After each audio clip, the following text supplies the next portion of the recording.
नमस्कार दोस्तों, welcome to Mahakal study. दोस्तों आज हम बताने वाले हैं कि श्रीलंका क्राइसिस। आपने अब पता होगा ना, श्रीलंका में बहुत बड़ा क्राइसिस हुआ है जिसमें हर चीज़ की कमी हो गई है। क्या पेट्रोलियम ले लीजिए, सिंचाई, क्या आप कृषि के क्षेत्र में कह लीजिए, पर्यटन के क्षेत्र में कह लीजिए, इकॉनमी बिल्कुल समझ लीजिए ख़त्म हो गई है वहाँ की। तो आज हुआ ये, पहले छोटी सी स्टोरी बताऊँगा। करंट का ये क्वेश्चन है, क्वेश्चन आ सकता है आपके एग्ज़ाम में। हाल ही में किस देश ने क्या घोषित कर दिया है भाई, अपने आप को दिवालिया घोषित कर दिया, बैंकरप्ट घोषित कर दिया है। तो अभी ऑप्शन आपको हम बताते हैं, जैसे कि श्रीलंका हो गया, भाई श्रीलंका के बारे में बता रहे हैं, श्रीलंका ही होगा, श्रीलंका, ऑस्ट्रेलिया, ऐसे करके ऑप्शन आपको मिलेंगे। लेकिन आपको कौन सा ऑप्शन लगाना है? श्रीलंका पे। श्रीलंका ने क्या अपने आप को दिवालिया घोषित कर दिया है। तो दिवालिया घोषित करने का मतलब क्या होता है? दिवालिया ये होता है कि अगर कोई व्यक्ति, जैसे कि आप बैंक से कर्जा ले रहे हैं, सपोज मैं छोटा सा एग्जांपल दे रहा हूँ, आप बैंक से कर्जा ले रहे हैं और आप कर्जा चुकाने में असमर्थ हो गए हैं। मान लीजिए 10, 12, 15 साल जो भी हो गया है, बैंक ने एक डेट दिया कि भाई जब लंबा कर्जा लेते हैं तो बताता है भाई इस डेट तक आप कर्जा चुका दीजिए। अगर आप नहीं चुका पाते हैं, ठीक है, तो आप अपने आप को दिवालिया घोषित कर सकते हैं। तो श्रीलंका के ऊपर करीब कर्जा कितना है? $7 बिलियन का कर्जा है। उसको 18 मई की डेट दी गई थी, लेकिन वो कर्जा चुकाने में असमर्थ रहा। इसीलिए श्रीलंका के नए जो प्रधानमंत्री बने हैं, कौन? रनिल विक्रमसिंघे। उन्होंने क्या किया कि क्या घोषित कर दिया? अपने आप को दिवालिया घोषित कर दिया। तो हाल ही में किस देश ने दिवालिया घोषित किया अपने आप को? श्रीलंका ने किया है, और वहाँ के प्रधानमंत्री ने घोषणा की है। किसने? रनिल विक्रमसिंघे ने। तो श्रीलंका के बारे में हम बताना चाहते हैं। देखिए, सबसे भाई परिवारवाद होता है ना, परिवारवाद सबको ख़त्म कर देता है। तो इसमें भी श्रीलंका में यही हुआ है, नेताओं ने पूरे देश की लुटिया डुबो दी है, समझ लीजिए। अब जैसे कि इंडिया में कई परिवारवाद की राजनीति करते हैं, तो परिवारवाद से ऊपर उठ के भाई सोचिए, देश के बारे में जो सोचेगा तो परिवार के बारे में वो नहीं सोचता है। भाई कुछ भी कह लीजिए, बीजेपी सरकार, मान लीजिए योगी आदित्यनाथ अगर परिवार के बारे में सोचते तो उनके भाई बहन जो भी रह रहे हैं वहाँ पे ऐसे नहीं रह रहे होते। तो नेता ऐसा ही होना चाहिए। मैं तारीफ योगी जी की नहीं कर रहा हूँ, लेकिन जो रियलिटी है वो तो बताऊँगा ही बताऊँगा। अब ऐसा कौन सा नेता बता दीजिए इसके पास करोड़ों की प्रॉपर्टी ना। भाई आपकी सैलरी कितनी होती है? भाई मुख्यमंत्री की सैलरी कितनी होती है? आपको पता है कितनी सैलरी होती है? तो क्या इतनी सैलरी में क्या करोड़ों की प्रॉपर्टी बन जाएगी? नहीं बन सकती। तो हम बताते हैं श्रीलंका में क्राइसिस हुआ क्या। देखिए 2 साल पहले की बात है। श्रीलंका किस पे आधारित है? श्रीलंका कृषि पे आधारित है और पर्यटन पे आधारित है। कृषि के क्षेत्र में, अब आप सोच रहे होंगे साला कृषि के क्षेत्र पे है तो ये मतलब दिवालिया कैसे हो गया? कृषि तो होती है, चावल 400 रुपये किलो, सिलेंडर जो है 4200 रुपये का हो गया है मतलब, और दूध का रेट 2000 रुपये। तो आपको समझ से बाहर हो गया, जब कृषि पे आधारित तो ये इतना मतलब डाउन कैसे हो गया? तो रीज़न बताता हूँ मैं, इसीलिए मैं एक क्लास ले रहा हूँ। रीज़न ये है कि जैसे कि 2 साल पहले ये हुआ था, एक आपने देखा होगा आतंकी हमला हुआ था श्रीलंका में। तो उसमें क्या हुआ था? देखिए ये जो आपके क्रिश्चियंस होते हैं, इनके 3 त्यौहार होते हैं, क्रिसमस होता है, गुड फ्राइडे और ईस्टर डे एक होता है। तो ईस्टर डे के दिन हुआ ये था कि एक एक्सट्रीमिस्ट ग्रुप होता है, इस्लामिक ग्रुप, उन्होंने क्या आतंकी अटैक कर दिया था श्रीलंका में। उसी दिन कितने लोग मारे थे? करीब 200 लोग मारे गए थे, जिसमें से 45 विदेशी थे। भाई 45 लोग कितने थे? 45 लोग विदेशी थे और 200 से ज़्यादा लोग क्या मारे गए थे उसमें। तो इसने क्या किया था भाई? बुर्का बैन कर दिया था। क्या कहा भाई? जितने भी श्रीलंका में करीब 9% आपके मुस्लिम रहते हैं, कितने? 9% रहते हैं। तो इन्होंने क्या किया? बुर्के को बैन कर दिया, ठीक है। तो बुर्के को जब बैन किया और उसमें 45 लोग भाई विदेशी मारे गए, तो पर्यटन का, भाई विदेश का आदमी आएगा, पर्यटन तभी तो आपका बढ़ेगा। पर्यटन बढ़ेगा तभी आपको पता चलेगा कि हाँ आपकी फिर जीडीपी बढ़ेगी। इसी तरीके से होता है। तो इतनी चीज़ आपको समझ में आई होगी। तो दोस्तों अगर आपको वीडियो ये अच्छी लग रही है तो वीडियो को लाइक करिएगा, शेयर करिए, ज़्यादा से ज़्यादा कमेंट करिएगा, और अगर कोई दिक्कत हो, समझने में कोई प्रॉब्लम हो तो कमेंट जरूर करिएगा। तो आपको हमने क्या बताया भाई, वहाँ पे मुस्लिम कितने हैं? मुस्लिम वहाँ पे 9% है, ठीक है। और आपके जो क्रिश्चियन है, ठीक है, क्रिश्चियन कितने हैं? 7%। और वहाँ पे हिंदू, तमिल साइड के लोग, क्योंकि तमिलनाडु के बगल में है, तो तमिल क्षेत्र के लोग भी माइनॉरिटी वहाँ पे रहती है। कम से कम हिंदू कितना है वहाँ पे? तमिल हिंदू है। कौन है? तमिल हिंदू। तमिल के लोग कितने हैं? करीब 12% है। तो ये इन लोगों की वजह से, और मतलब भाई माइनॉरिटी हमेशा जहाँ पे रहती दब के रहती, चाहे पाकिस्तान उठा के देख लीजिए, बांग्लादेश, बस इंडिया ही एक ऐसा देश है जहाँ पे माइनॉरिटी भी बोल सकता है, और किसी भी जाति का लोग हो या कोई भी हो, किसी भी मतलब सबसे गिरा हुआ आदमी भी हो वो भी बोल सकता है। सबको बोलने का अधिकार संविधान ने दे रखा है, और यहाँ पे उसका लाभ भी बहुत उठाया जाता है। आपको तो पता ही होगा, ज़्यादा डिटेल से नहीं बताएंगे, ठीक है। तो ये चीज़ आपको समझ में आई होगी। मुस्लिम कितने 9%, क्रिश्चियन 7%। तो देखिए क्रिश्चियन 7% था। ईस्टर डे पे क्या आतंकी हमला हो गया, आतंकी हमले में क्या हो 45 लोग कम से कम विदेशी मारे गए। तो पर्यटन में भाई अगर आपको पता चले कि दिल्ली में अटैक हो गया है, ठीक है, तो आप घूमने जाएंगे? कभी नहीं जाएंगे। तो विदेशी भाई जो आदमी आसपास के देश जितने आपके श्रीलंका हो गया, म्यांमार, नेपाल हो गया, आपका पाकिस्तान हो गया, तो सबसे पहले आदमी सोचता है कि भाई डायरेक्ट आप ऑस्ट्रेलिया घूमने तो जा नहीं पाएंगे, सबसे पहले जैसे नेपाल जैसे घूमने का मन हुआ नेपाल चले गए या श्रीलंका चले गए। तो श्रीलंका का भाई तमिल हिंदू को प्रताड़ित किया, तो क्या हुआ, तमिल को भाई हिंदुओं को प्रताड़ित करेगा तो भाई हिंदुस्तान का लोग घूमने जाएगा तुम्हारे यहाँ? कभी नहीं जाएगा, कहेगा इतना चोट्टा है कहाँ जाए वहाँ घूमने। तो उसके बाद में क्रिश्चियन 45 लोग मारे गए, 7% है दब के रहते हैं यहाँ पर भी, और मुस्लिम 9% है। तो भाई जब बुरके पे बैन लगा तो मुस्लिम कंट्री के लोग वो भी घूमने जाना बंद कर दिया, श्रीलंका जाना बंद कर दिया। और 7% जब भाई अटैक हो जाएगा, किसी को पता लगेगा तो पर्यटन में आपकी गिरावट आ जाएगी। तो सबसे पहली समस्या ये बनी, ठीक है। तो इससे हुआ क्या कि विदेशी जो पर्यटन का जो कुछ क्षेत्र डाउन हो गया, 2 साल पहले की बात है। तो उसके बाद में क्या होता है, वहाँ पे सबसे ज़्यादा इकोनॉमी क्या है, खेती में सबसे ज़्यादा क्या रबड़ की खेती होती है, ठीक है, और चाय की होती है। आपको पता होगा, ना पता हो तो जानकारी के लिए पता होना चाहिए, ठीक है। रबड़ की खेती, चाय की खेती और नारियल वहाँ पे जैसे अपने यहाँ बड़े लंबे लंबे केरल साइड में पेड़ होते हैं ना, वहाँ पे फिर 15 से 20 फीट की ऊंचाई वाले पेड़ होते हैं, नारियल पास पास में लगते हैं। तो नारियल की खेती बहुत बढ़िया ज़्यादातर होती है वहाँ पे। तो हुआ क्या, और इसमें मेन काम भाई नेताओं ने किया है। देखिए मैं नेताओं के बारे में बताता हूँ। एक थे एल्विन राजापक्षे, एक मंत्री थे पहले एल्विन राजापक्षे, जो कि श्रीलंका सरकार में थे। उसके बाद में इनके 4 लड़के हुए, गोताबाया राजापक्षे, महेंद्रा राजपक्षे और बसिल राजापक्षे और चमल राजापक्षे। तो अब प्रेजेंट टाइम की सरकार में सोचिए, अब इतना कम से कम 9 मंत्री ऐसे थे जैसे कि वित्त आयोग, ये सब इंपॉर्टेंट होता है ना, वित्त मंत्री हो गया आपका, रक्षा मंत्री हो गया, राष्ट्रपति, प्रधानमंत्री, यही तो देश चला रहे हैं। तो 9 मंत्री ऐसे हैं, कितने 9, ठीक है, 9 मंत्री ऐसे हैं जो कि 70% बजट का कम से कम 70% वही मतलब देखते हैं। तो 70% जब एक ही फैमिली देख रही है तो जितना खाओ क्या मतलब भाई, जब सब अपना ही है चाहे जितना भर लो। तो इन्होंने क्या किया, गोताबाया राजपक्षे प्रेजेंट टाइम में श्रीलंका के राष्ट्रपति, उन्होंने तो इस्तीफा दिया नहीं। ये प्रधानमंत्री महिंद्रा राजपक्षे, कम से कम 40,000, ठीक है, कम से कम 40,000 तमिल हिंदुओं को मरवाया इसने। ये जो बंदा है बहुत मतलब कमीना टाइप का बंदा है ये, मतलब अपने स्वार्थ के लिए माइंडटूर। वो भाई क्या मांग रहे थे तमिल के हिंदू को, ये तो नहीं कह रहे होंगे नहीं हमको मकान बनवा के बड़े बड़े दे दीजिए, महल बनवा के दे दीजिए, भाई रहने के लिए, खाने के लिए, बस यही चीज़ें तो भाई ज़रूरत होती है। तो इसने 40,000 हिंदू का कत्लेआम करवाया था क्राइसिस में, ठीक है। तो और ये महिंद्रा राजपक्षे ये क्या प्रधानमंत्री बने हुए थे, अभी इन्होंने इस्तीफा दे दिया। जब इतना वायलेंस बढ़ गया, विद्रोह बढ़ गया, भाई इतने आंदोलन होने लगे वहाँ पे, भाई जब चीज़ें इतनी महंगी हुई, सरकार के खिलाफ प्रदर्शन तो ऑटोमेटिक हो ही जाता है। अब इंडिया में देख लीजिए, इंडिया में प्रदर्शन होते हैं, लेकिन इंडिया में ऐसी प्रॉब्लम भगवान करे कभी ना है। तो इनको क्या प्रधानमंत्री बना दिया। ये है बसिल राजापक्षे, इनको वित्त मंत्री। भाई वित्त मंत्री इनको हो सकता है अब कुछ पता ही ना हो, वित्त मंत्री बन गए, क्या होती है डेप्ट जीडीपी। तो इनकी जीडीपी जानते हैं आपको कितना है भाई, 60% जो होती है ना, एक होती है थ्रेशोल्ड, 60% से ऊपर आप लोन नहीं ले सकते हैं। जैसे कि जितनी आपकी जीडीपी निकलती है, जैसे राज्य की जितनी जीडीपी है तो 20% तक आप लोन चुका सकते हैं। भाई अगर आप 60% आप लोन ले लेंगे, चुका पाएंगे?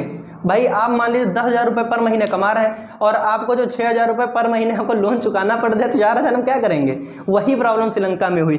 तो इनकी डेप्ट जीडीपी कितनी हो गई? 110% हो गई। कितनी? 110%। 110% इनकी डेप्ट जीडीपी हो चुकी है, इसीलिए ये निपट गए। होनी कितनी चाहिए? कम से कम 20% होनी चाहिए। भारत के कई राज्य भी इसमें शामिल हो चुके हैं, जैसे कि आपका यूपी हो गया, यूपी की है करीब 34%, और आपका जो है पश्चिम बंगाल, आंध्र प्रदेश की भी है। ऐसे ही मतलब कई राज्य हैं, करीब 6 राज्य हैं, ठीक है। तो इतना आपको समझ में आया होगा। वहाँ पे इतना महंगाई बढ़ गया और इसने किया क्या भाई, इन नेताओं को देख लीजिए, इनके 2 लड़के हुए, नवल राजापक्षे और एक यूसिया राजापक्षे, और इनके एक ससिंत राजापक्षे, इनके चमल राजापक्षे के 2 लड़के हैं, और एक समेंद्र राजापक्षे। इनके हाथ में क्या, सिंचाई मंत्री ये हैं, इनको कृषि दे दिया, इन्होंने लुटिया डुबो दी, और इनको एयरलाइन दे दिया गया, ये इसमें बर्बाद कर दिए, ठीक है। ये चीज़ आपको समझ में आई होगी। तो क्या इन्होंने बर्बाद किया और इन्होंने, और इनको मैं बता देता हूँ, ये जो नीचे के 2 महापुरुष हैं, इनको खेल मिनिस्ट्री दे दी गई। क्या? खेल मिनिस्ट्री। ठीक है। और यूसिया राजापक्षे को क्या दे दिया गया? इनको चीफ मतलब चीफ बना दिया गया। जो नौकरी वगैरह होता ना, किसको देना है किसको नहीं देना, इनको क्या चीफ बना दिया गया। तो ये नौकरी देते थे, इनको चाहे खुद ही नहीं आता हो। मतलब समझ लिए परिवारवाद कैसे देश को डुबोता है, ये सीख लेनी चाहिए आप लोगों को। और श्रीलंका के इंसान इतने पागल थे, वोट करना है हमेशा इनको वोट कर देते होंगे। अब पता चल रहा होगा क्या होती सरकार चुनना। भाई सरकार अगर अच्छी आपकी होगी तो आप इन सब कारणों से कभी नहीं जूझेंगे। भाई विदेशी नीति भी बहुत ज़्यादा ज़रूरी होती है इन सब कारणों में। अगर आपके पास विदेशी पैसा नहीं आएगा तो आप बाहर की चीज़ों को कैसे इंपोर्ट करेंगे? भाई इंपोर्ट आपका ख़त्म हो जाएगा, इंपोर्ट आपका बिल्कुल ख़त्म हो जाएगा। तो दोस्तों ये चीज़ आपको समझ में आई होगी। तो इन्होंने पूरी मतलब सरकार की ऐसा नाश कर दिया है कि वहाँ पे बिल्कुल सब खत्म हो गया। भाई हम लोग देखो, हम वीडियो बना रहे हैं, इसका मतलब ये नहीं वहाँ के लोगों को इतनी प्रॉब्लम हो रही है कि मान लीजिए अपने यहाँ कितना 106-506 रुपये में पेट्रोल चल रहा है पर लीटर, वहाँ पे कितना है 400 से 500 में है। भाई जब आपके पास विदेशी पैसा नहीं आएगा, पर्यटन आपका खत्म हो गया, सबसे मेन था कृषि आपकी। कृषि आपको देखिए, पर्यटन खत्म हुआ, आपको मैंने बताया पर्यटन क्या हुआ, खत्म हो गया। क्या खत्म हुआ? पर्यटन। अब उसके बाद में कृषि की बात कर लेते हैं। ये चीज़ आप समझ गए होंगे, ठीक है, इतनी चीज़ आपको समझ में आ गई होगी। अगर ना दिक्कत लगे तो स्क्रीनशॉट इसका ले लीजिएगा, ठीक है, इतनी चीज़ आपको समझ में आएगी। अब हम आपको क्या बताएंगे कि कृषि कैसे डूबी। अब आपको हंसी आएगी कृषि के बारे में सुन के। भाई जो जैसे कि अपने भारत में सबसे ज़्यादा क्या कृषि पे आधारित है, करीब 78% जो भारत है कृषि पे आधारित है। यहाँ पे गेहूँ चावल अनाज की कोई दिक्कत नहीं। हम लोग इंपोर्ट क्या करते हैं? भाई एप्पल का आईफोन आ रहा है तो उसको हम जो इंपोर्ट करेंगे, बड़ी बड़ी चीज़ें, छोटी चीज़ें नहीं करते ना।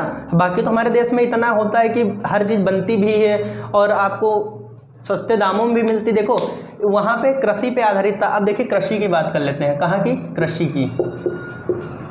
श्रीलंका में क्या था, वहाँ पे इतनी टेक्नोलॉजी फास्ट नहीं है। तो ये लोग क्या करते थे, इनका मेन था कि ये लोग जो खाद वगैरह थी, जैसे कि आपका यूरिया हो गया, पोटास हो गया, ये सब चीज़ें क्या करते थे, विदेश से मंगवाते थे।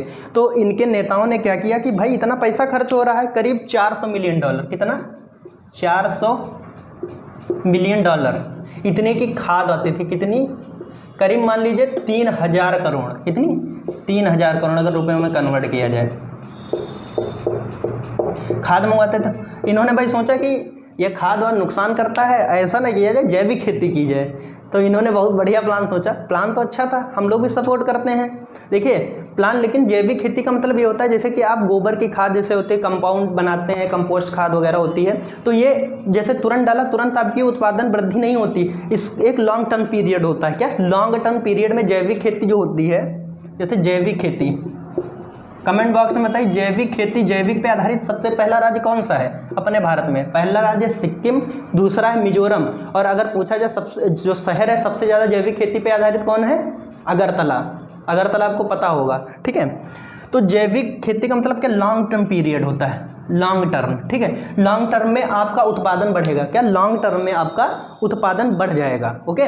और इसमें यूरिया वगैरह तुरंत इफेक्ट करती हैं, लेकिन ये नुकसान आगे चल के आपकी खेती को, भूमि को नुकसान भी पहुंचाती हैं। तो इन्होंने सोचा अच्छा, लेकिन इतना मतलब इतना बकवास पढ़े लिखे होने के बावजूद भी इन्होंने क्या किया कि ये जो जैसे कि जितनी केमिकल वाली चीज़ें थी, क्या? केमिकल कंपाउंड जितने थे, जैसे यूरिया हो गया, पोटास हो गया, इन पे क्या, इनके आयात पे जो है रोक लगा दी, इंपोर्ट पे क्या रोक लगा दी। भाई इन्होंने बैन कर दिया। क्या कर दिया? रसायन जितने थे, क्या थे? रसायन, इधर आपको दिख रहा होगा रसायन पे, रसायन उर्वरक जो होते हैं, उर्वरक, इन पे क्या कर दी, जैसे यूरिया हो गया NH2CO NH2, ठीक है, ये यूरिया हो गया, पोटास हो गया, DAP, यही सब पड़ता है भाई। तो इन पे क्या कर दिया, आयात पे इन्होंने रोक लगा दिया। और किया क्या कि इनको अब खाद की जरूरत पड़ी। भाई जब इस पे रोक लगाओगे, कृषि पे आधारित है आपका, तो भाई इसकी डिमांड बढ़ जाएगी ना। जब डिमांड बढ़ी तब वहाँ पे इतना तो था नहीं जैविक, भाई जैविक उर्वरक आपको मंगवाना पड़ेगा। तो इन्होंने क्या, सबसे बढ़िया काम कर दिया। क्या काम किया इन्होंने? किससे ले लिया भाई? चाइना से। क्या ले लिया? चाइना से इन्होंने ले लिया ये जैविक कंपाउंड जितने थे, जैविक उर्वरक जो है चाइना से मंगवा लिए। जैसे ये गोबर की खाद वगैरह होती है, सब क्या कहाँ से मंगवाया? चाइना से मंगवा लिया इसने। कहाँ से मंगवाया भाई? चाइना से मंगवाया इन्होंने, चाइना, ठीक है। तो इन्होंने जब चाइना से मंगवाया, कितने को मंगवाया? $70 मिलियन का, $70 मिलियन, ठीक है, $70 मिलियन का मंगवाया तो इन्होंने, लेकिन उसमें हुआ खाद क्या हो गई? खराब हो गई। पूरा जितना भी जैविक कंपाउंड था आपका, जैविक उर्वरक जो था क्या हो गया? खराब हो गया। खराब कैसे हो गया? जब इन लोगों ने खेती, जितने किसान करते हैं उन्होंने इसका यूज किया, तो इसमें हुआ ये कि पेड़ में जो जितना होता है इतने कीड़े उसमें पैदा हो गए थे। तो कीड़े फसल को, भाई फसल हम लोग जब खेत में डालते हैं फसल अच्छी होगी, और वो जो जैविक खाद में कीड़े हुए थे वो फसल को ही खा जा रहे थे। मतलब देख लीजिए, और इतना बेकार किस्म का नेता था, मतलब सोच लीजिए महिंद्रा राजबच्चे इतना बेकार नेता था।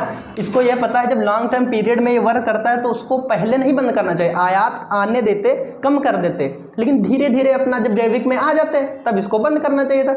इतना पगला निकल गया कि उसने तुरंत बंद कर दिया। चलो भाई निपटो। उसके बाद में क्या, खाद जब खराब हो गई तो इसको कहा भैया ले जाओ, अपना वापस ले जाओ, हमें नहीं चाहिए ये सब। तो जहाज़ों से भेजा गया, इसमें खर्च कितना? $7 मिलियन का खर्च आ गया। अब भाई सोच लीजिए, भाई जैविक, अब कृषि क्या हो, कृषि यहाँ पे प्रभावित हो गई, खराब हो गई। भाई यही रीजन है, चाइना में चावल कितना? 400 रुपये किलो बिक रहा है, ठीक है, गेहूँ चावल। और भाई जब डीजल पेट्रोल आपका रहेगा नहीं, मान लीजिए 400 रुपये में आप इंडिया में 400 रुपये में हो जाए या 500 रुपये में डीजल पेट्रोल हो जाए, तो क्या हर चीज़ पे प्रॉब्लम आ जाएगी। जैसे इंपोर्ट एक्सपोर्ट, भाई जो बसें चलती हैं, मान लीजिए आपके जो ट्रैक्टर वगैरह चलते हैं, किससे चलते हैं? भाई डीजल से चलते हैं। तो कृषि प्रभावित हुई कि नहीं हुई? तो कृषि का भी बेड़ा गर्क कर दिया इसने। भाई दो ही सबसे इंपॉर्टेंट थे, पर्यटन और कृषि, दोनों को खा गया भाई। तो इसकी इकोनॉमी बिल्कुल क्या हो गई? डाउन हो गई, तुरंत क्या हो गई? डाउन हो गई। तो इकोनॉमी जब डाउन हो गई तो इन्होंने कहा चलो भाई अब कुछ नहीं बचा है तो कर्जा ले लेते हैं। भाई विश्व बैंक के पास गए, ठीक है, किसके पास? वर्ल्ड बैंक के पास। इतनी चीज़ें क्लियर हुई होंगी, कोई दिक्कत हो कमेंट करके बताइएगा।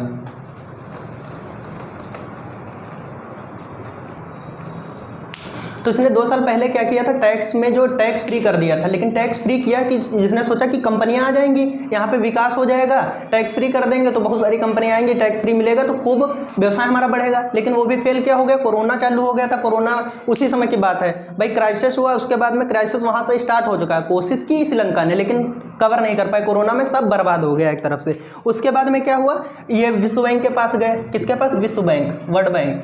वो किसमें अच्छे कामों के लिए लोन देता है? सड़क बिजली वगैरह के सुधार के लिए लोन देता है। तो वो विश्व बैंक लॉन्ग टर्म के लिए लोन देता है। लेकिन IMF सुना होगा, इंटरनेशनल मॉनिटरिंग फंड, ठीक है, IMF वाशिंगटन DC में इसका हेडक्वार्टर है IMF का। तो IMF के बारे में आपको पता ही होगा। IMF कब लोन देता है? जब इकोनॉमी बिल्कुल डाउन हो जाती है, बिल्कुल आप खत्म हो जाएंगे तब लेगा। लेकिन इकोनॉमी जब वो लोन देता है तो उसका मतलब होता है, IMF का मतलब यही है कि जब इकोनॉमी आपकी डाउन हो जाएगी, हम लोन देंगे तो आपकी इकोनॉमी जितनी होगी वो हमारे अंडर आ जाएगी। तो वहाँ से भी इनको लोन नहीं मिला, ठीक है। तो इन्होंने क्या, बाद में इन्होंने अपने आप को दिवालिया घोषित कर दिया। दिवालिया घोषित इसलिए किया। अब आपको कुछ चीज़ें और बता देते हैं, जैसे कि श्रीलंका है, ठीक है, श्रीलंका का डेप्ट GDP कितना है? 110% होना कितना चाहिए? 60 तो थ्रेशोल्ड है, 20% होना चाहिए। जितना आपकी GDP है उसका 20% तक लोन ले सकते हैं और चुका भी सकते हैं। अगर आपकी ऊपर जा रही तो प्रॉब्लम हो जाती है, ठीक है। एक देश था ग्रीस, ठीक है, ग्रीस डूब गया, उसका डेप्ट GDP कितना हो गया था? 200%, वो भी खत्म हो गया। अब अगला नंबर किसका है? पाकिस्तान का है, ठीक है, पाकिस्तान का है। तो पाकिस्तान का कितना हो गया? 74% हो चुका है, 60% थ्रेशोल्ड होती है। अगर आगे बढ़ेगा तो पाकिस्तान में यही हालात हैं। इंडिया अपना इस काम ने बताया 200%। पाकिस्तान का अगला नंबर है, नेपाल भी इसी श्रेणी में है। क्या है? नेपाल की कितनी? 53%, ठीक है। तो ये सब धीरे धीरे खत्म हो गया। देखिए आपके पड़ोसी देश क्या, नेपाल, श्रीलंका और म्यांमार में भी क्या आंग सान सू की को क्या है, मिलिट्री के अंतर्गत सब सारा मिलिट्री ने कब्जे अपने आप कर लिया, तो वहाँ पर तानाशाही हो चुकी है। अपना देश भारत ये सब बचा है, सबसे बढ़िया देश अपना भारत है। तो ये चीज़ें आपको समझ में आई होगी। भाई परिवारवाद की राजनीति से बचिए, वोट उसी को करिए जो आपके देश को अच्छे से चला सके। जय हिंद दोस्तों, मिलते हैं नेक्स्ट वीडियो में। आई होप आपको समझ में आया होगा।